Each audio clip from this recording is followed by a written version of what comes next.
Well, welcome everyone. Got some very good stuff to share with you tonight. Very important information, I think, as we progress more towards our goal of seeing our planet ascend into a higher state of consciousness. And I'm continuing the series on collective intelligence. And last week I made the proposal that collective intelligence is like a holism.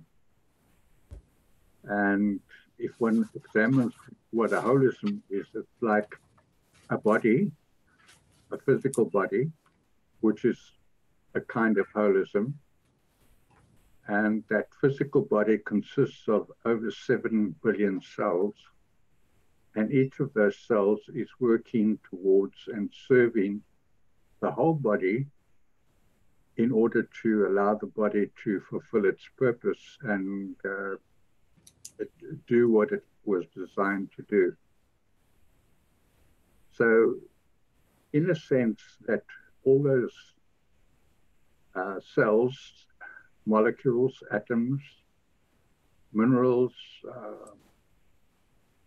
water, all of those are contribute towards what is collective intelligence, because they work together.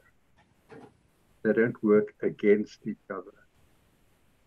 And if we look at what is happening on our planet, to a large part, we can recognize that there is something called collective stupidity on the planet, where people work towards defeating themselves and defeating each other. And they fight against each other. They cause wars to happen between each other. They argue about the most petty things. And no one has a sense, or very few have a sense of a holistic body of beings on this planet who were here, brought here, 243,000 years ago, to be the guardians of the planet. So we are not fulfilling our purpose. And it's because we've lost the sense of collective intelligence. And the collective really is, to give it another name, is a holism. And other examples of a holism, an egg is a holism, for instance. An egg, you get the shell, the white, and the yolk, and they form together an egg. And it's designed for a particular purpose, and it's designed in a way that preserves food inside the egg for consumption by other species like humans, but snakes also eat eggs. Some animals will eat eggs. So this egg has a purpose, and its purpose is to support the whole, other beings on the planet. And if we start looking at what has happened here on the planet in our history, we can see that all the laws that we have are designed to preserve individuals, but they're not designed to fulfill a collective of people. Now, in our history of Earth, since about 26,000 years ago, humans have been the slaves on the planet. And the slaves are run by a controlling group of beings. I won't give them a name because you know who they are. But a controlling group of beings who've mustered together and cornered a large portion of the Earth's wealth. And so because they are have this illusion of wealth, people will happily serve those beings. And so we've had a slavery system and whether slaves served their king, or they served their Caesar, or they served their ministers or presidents, but this collective doesn't serve itself. So everything is designed to have this, this collective serving something other than its own purpose, for which was designed.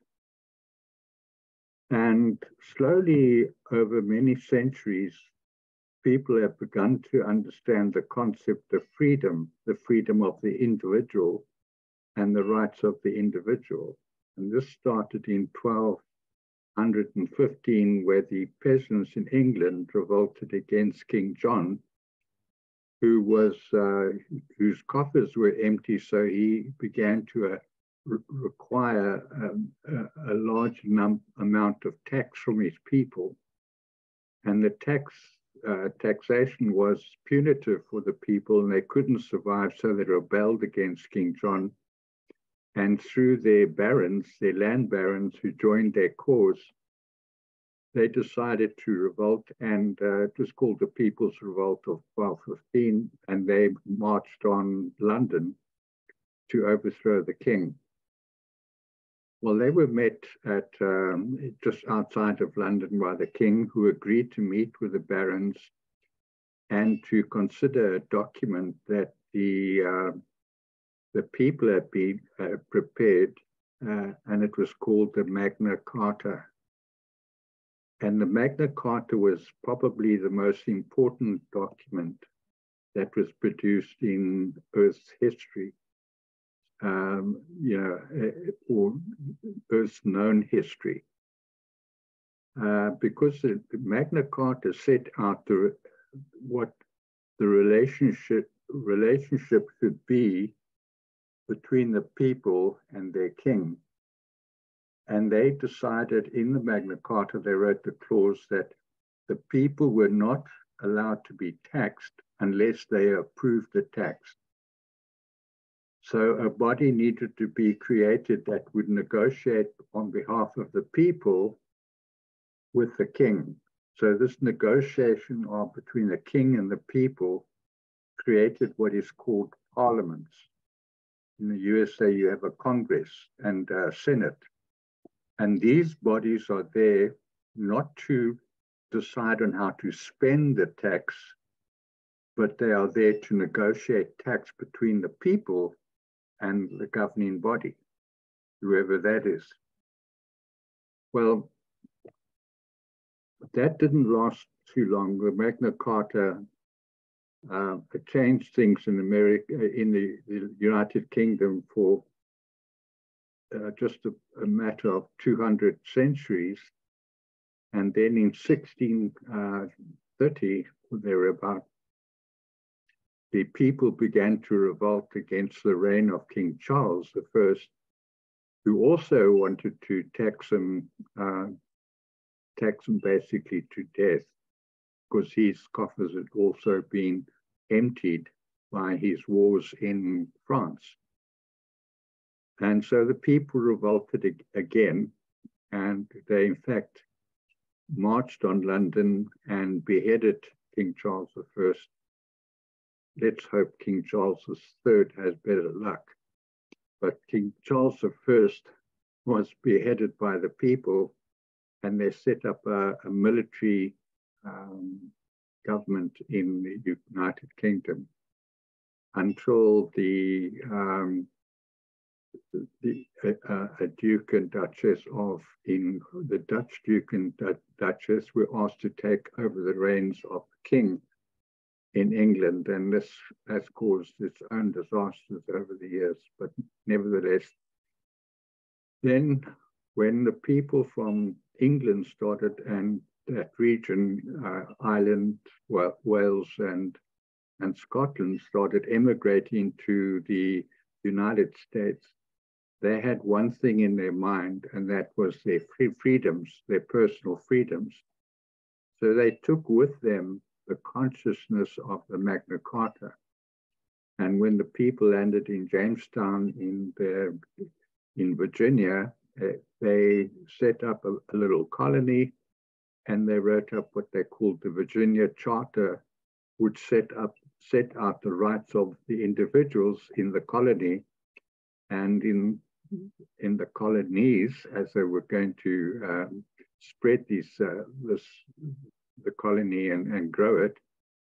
And over the years, that document, the Virginia Charter, evolved into the Constitution of the United States of America and the Bill of Rights.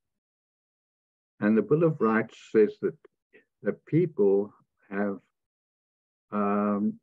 God-given rights and they're inalienable, so no one can take them away. The problem with that whole system is no one actually defined the rights of the collective. If you have individual rights, that's all well and good.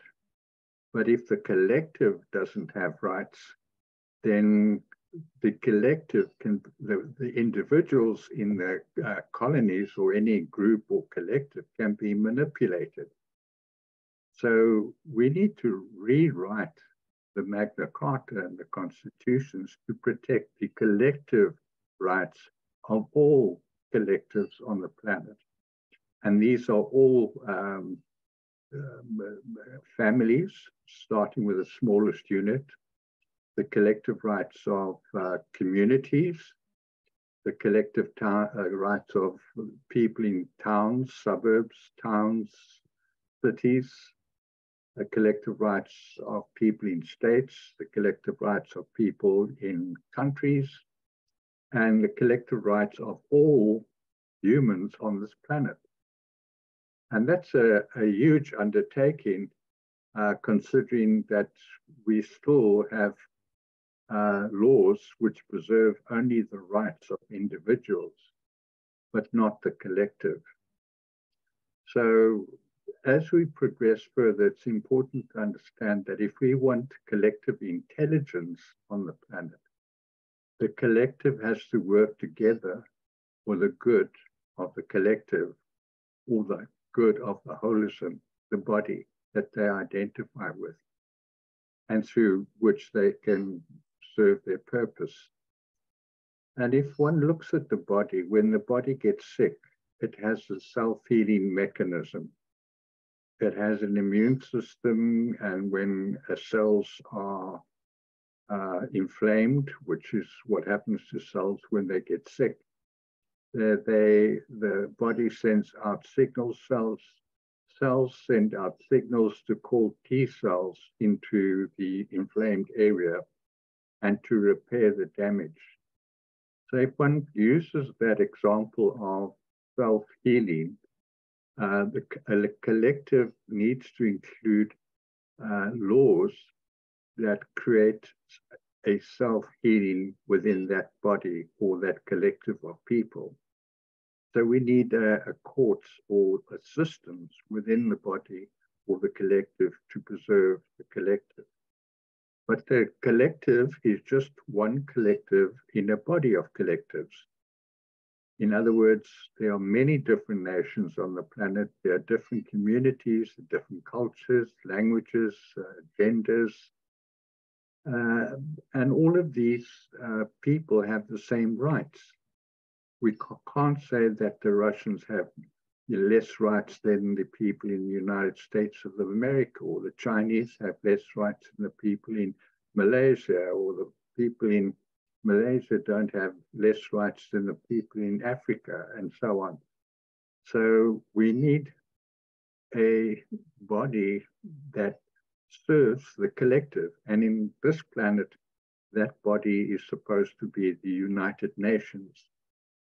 But unfortunately, the United Nations has been co-opted by governments for the purposes of the controllers here.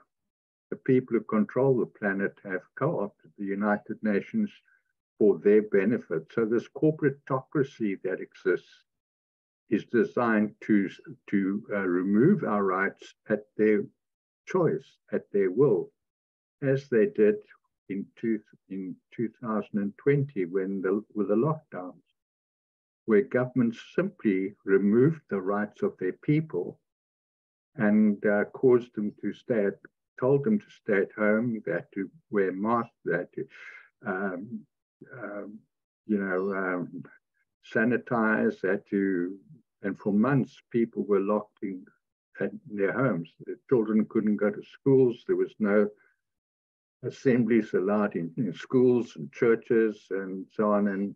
And so that clearly shows that this earth needs a new set of rules and a new set of laws.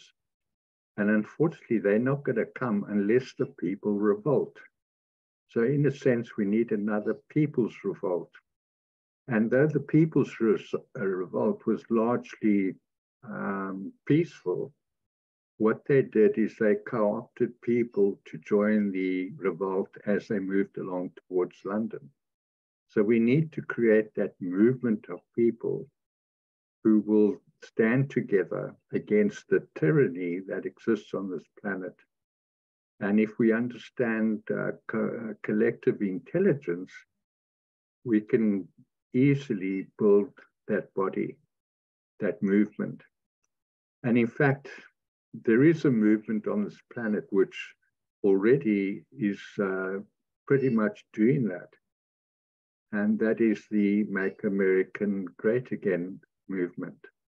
Now, Donald Trump himself has called it a movement, which is different, a different kind of policy. It's a different kind of notion than we've had before in the United States, where the political party was the driving force behind what was happening. But clearly now there is a movement happening in the United States and in other countries of the world as well, who want to preserve the rights of not only the individual, but the rights of the collectives against tyranny on the planet. So we have to work towards that, and it's going to take some time to do that. But already the movement has begun, and the fallen angelics and the controllers here are panicking because they see this movement gathering momentum.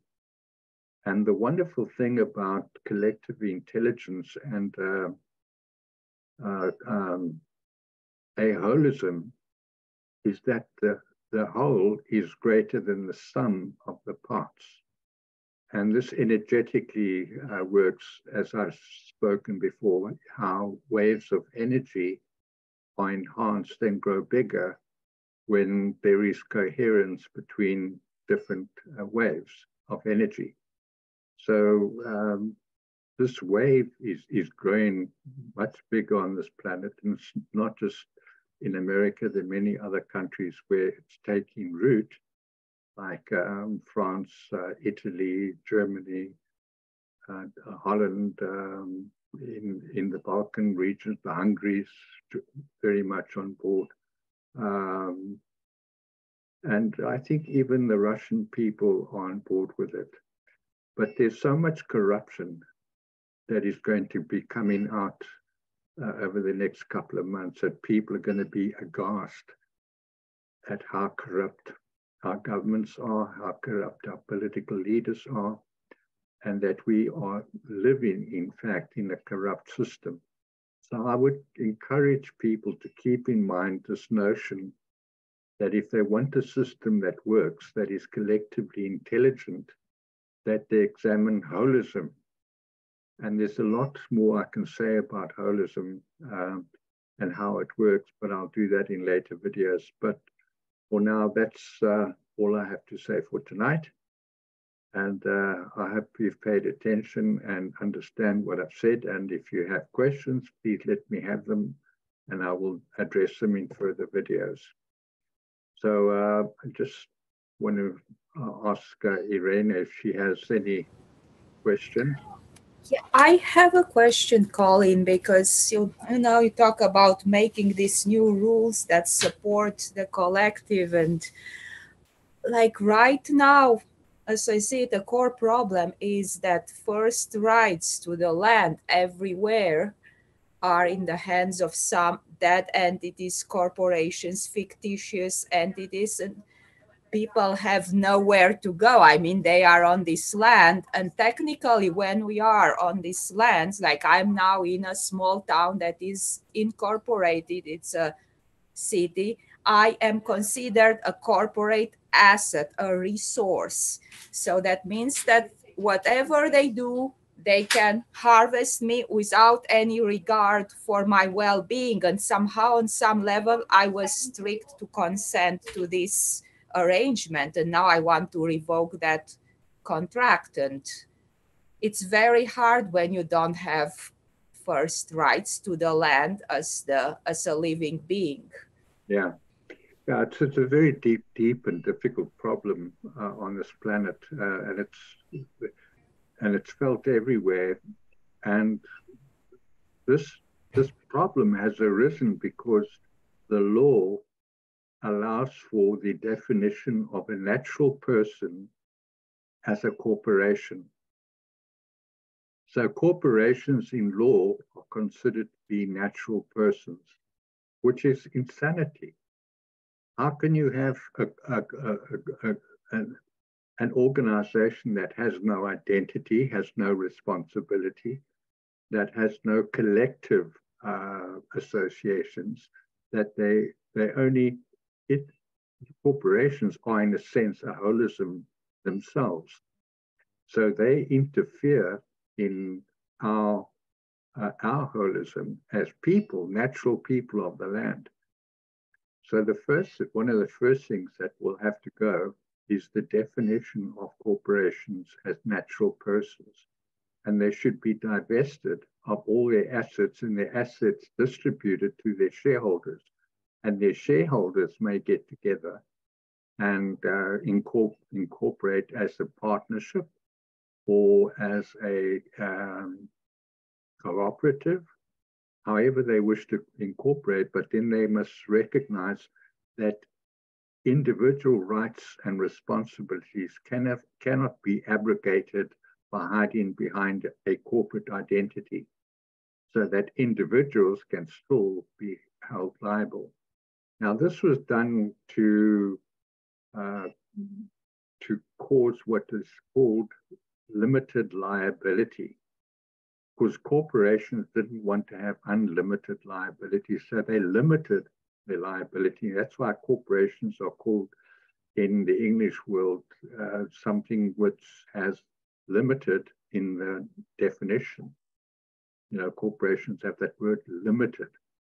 So they limit their liabilities, which means they can collectively create all sorts of chaos, which they do. Take the pharmacy industry, for instance, it creates all sorts of chaos in the planet, but it has limited liability.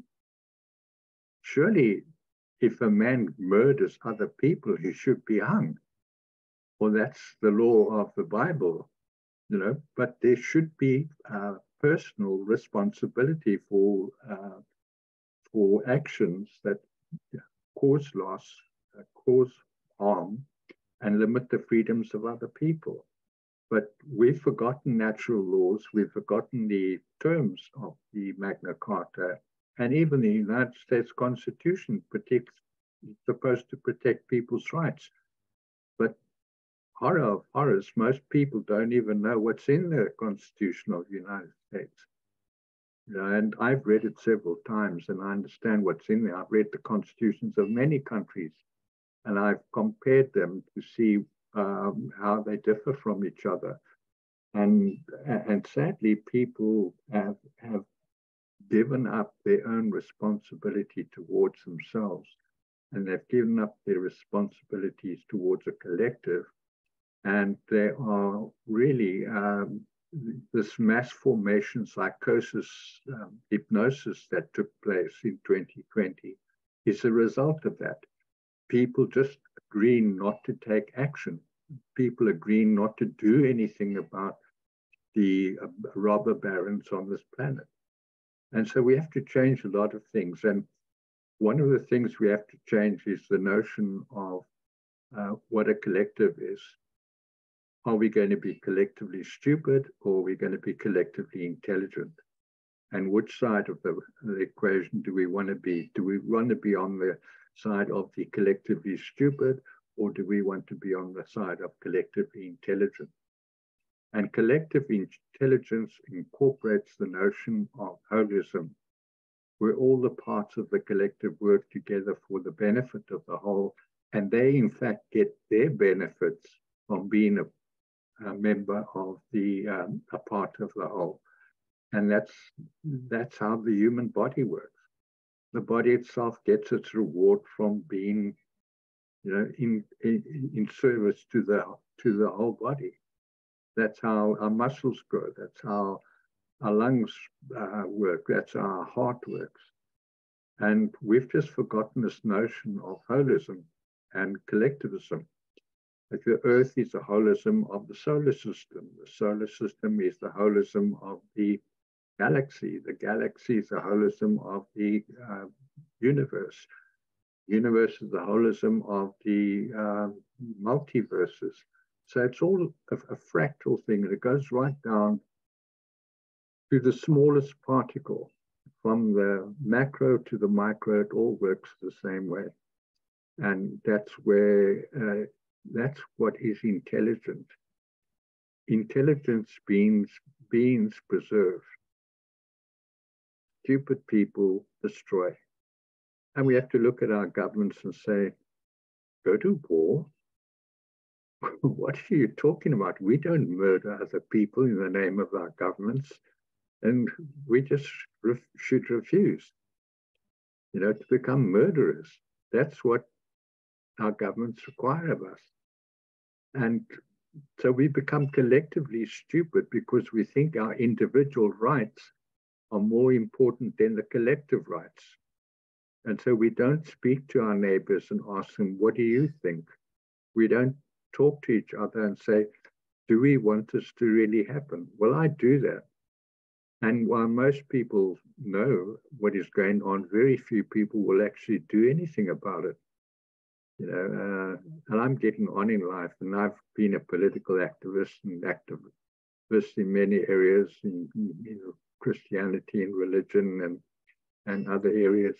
And, I just don't have the energy and resources to do it, but I'm still involved because I contact my local councillor and ask him what the hell he's doing about certain problems we have like in South Africa, we have an energy problem. Our national energy suppliers, is keeping us in what they call load shedding. Load shedding means we have blackouts for sometimes 10 to 12 hours a day, and it's ridiculous. And it's all because of we have the wrong people running our collective. We've bought into this notion of democracy, which in fact doesn't exist. There's no such thing as democracy. What does work is meritocracy. But we have very little meritocracy on our planet, where if you work harder and do your duty and you provide a service to other people, you get a reward. That's the way it should work. But no, now we say you can do nothing, just sit back, vote for the right party, and the party will do the right thing for you. Well, quite clearly that doesn't work, because our parties don't actually serve the people. They are self-serving, and only they serve the corporations, and they serve other people. Now, how many people are on this planet? There's 7.5 billion people. If people could understand this, we could change this planet in a year. But because people won't understand this, and they feel too weak or lack the energy to do it, we'll be stuck with it. But having said that, I know that there are beings, higher dimensional beings, working on this planet to teach me and tell me what to do, and tell me to tell everyone else what's going on, and teach them about this stuff so that people can understand how energy works and how the universe actually works. And we get some sense of, what is natural and normal in the universe, and not the stupidity that we have on this planet. So yeah, that's the long answer to your question. But yeah, it's going to take a while before we can actually recover our rights. But there's no harm in actually creating a group of people who have the same problem. Find out who they are and go talk to them. Say, look, we're having this problem with our government, our authorities. They are taking our rights away, removing our rights to property. I mean, why shouldn't we own property? Surely if you just, in America, when they crossed over the plains, that person would put a peg in the ground and say, hey, this is my stake. And this property now belongs to me. They just declared it. And, the people have stopped doing it. They've stopped declaring their right to the land. They think that has to come from somewhere else, but it's not. In the universe, if you are on the land, you are part of the land, and the land is part of you. They're inseparable. It's part of the holism. You cannot separate people from the land, or the land from the people. But we don't understand this stuff, so we get very confused. But once we understand it, we can see through all the nonsense we are told here. The laws that are made up to confuse us. A lot of the laws here are just to confuse us and to keep control of the justice and policing systems in the hands of the government, so the governments can weaponize their justice systems. And we see it here in South Africa all the time. We see it in Americans coming out big time, how the justice system in America has been used and weaponized to attack people, their identified enemies, whether they're right or left or wherever they are. And simply that is wrong, and people should revolt against that.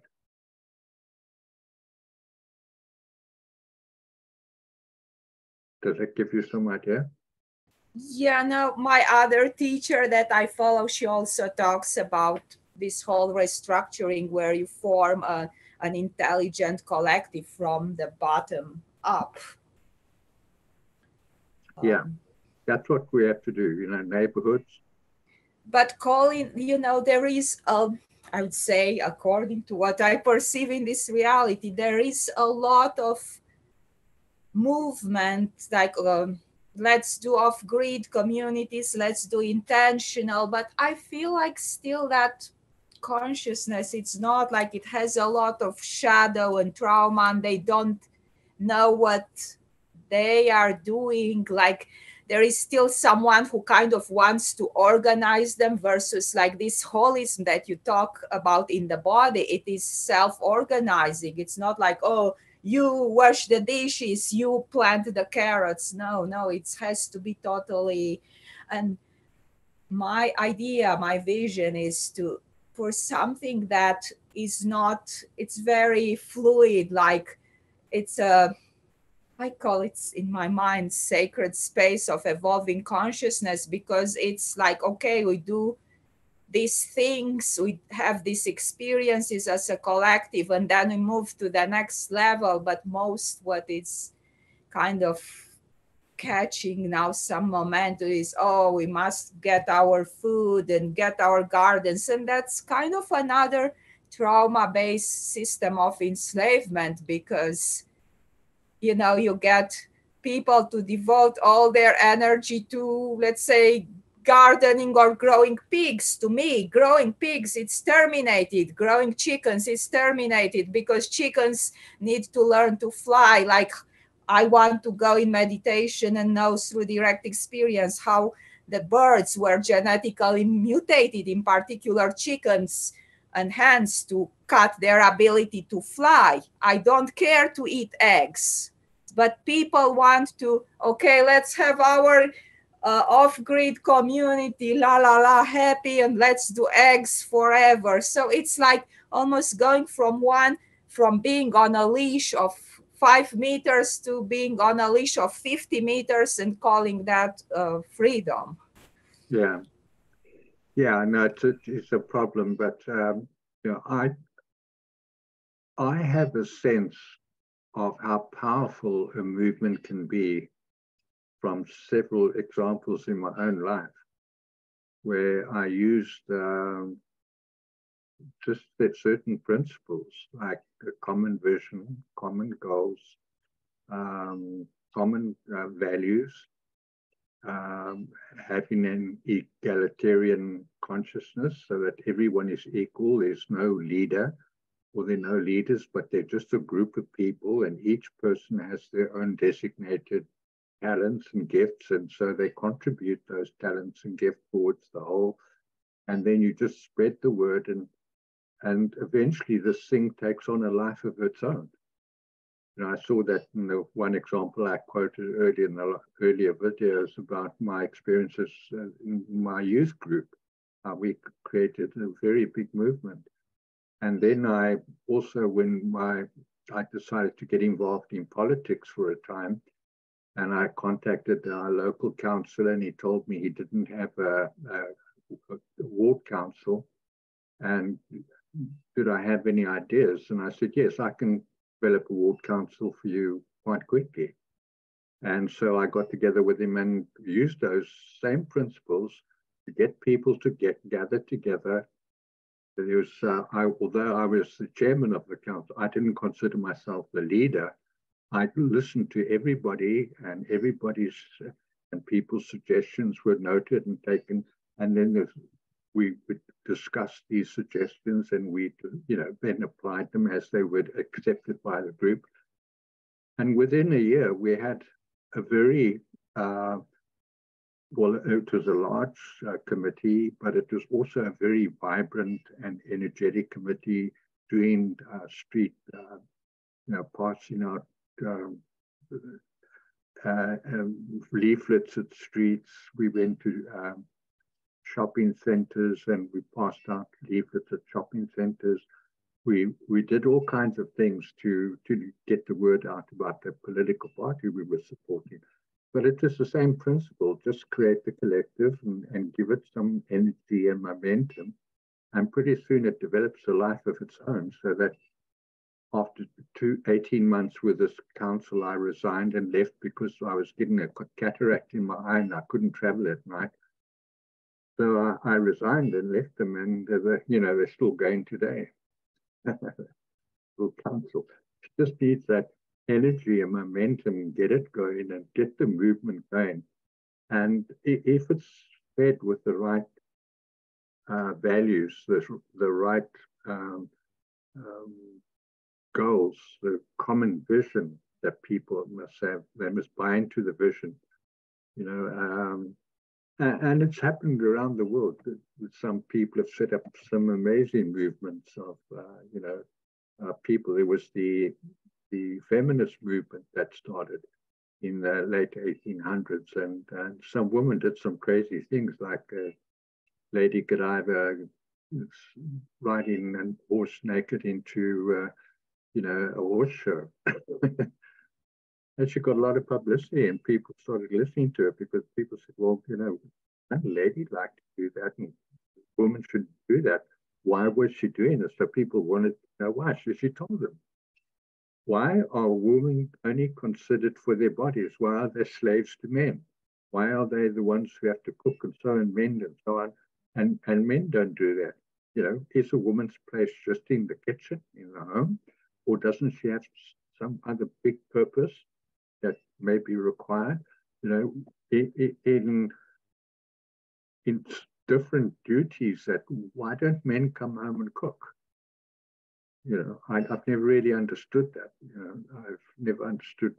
Well, earlier on in my life, that's the way I lived. The woman had her place in the home, and I was brainwashed into this role, the different separation of roles of men and women. And then as I have grown older, I realized that that's nonsense. Each one can contribute something very valuable to a relationship, but to community, and we shouldn't prejudge what people should be doing, and people must feel free to do whatever they want to do, because when people feel free to do whatever they want to do, they will do it. But if they feel they're being pushed into something, they're a little hesitant. So this notion of freedom to do is very important. and allowing people the room to do that without, being prejudiced against them or preemptive about what their role should be.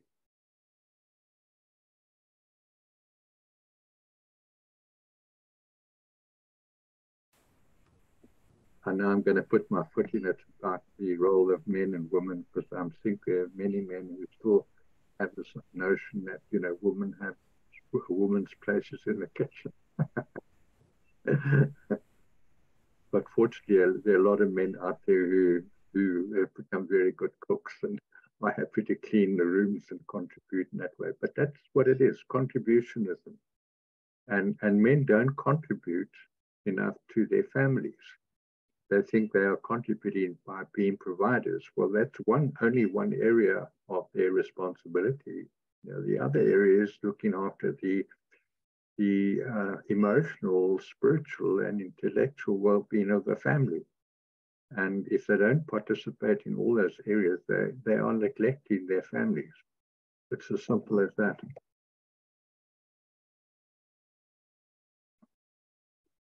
Colin, are you still recording? Yeah, no, I'm going to call it a day now, so I'm going to stop recording now. But thank you for coming along. Thanks for all those who watch the videos, and we'll see you next week.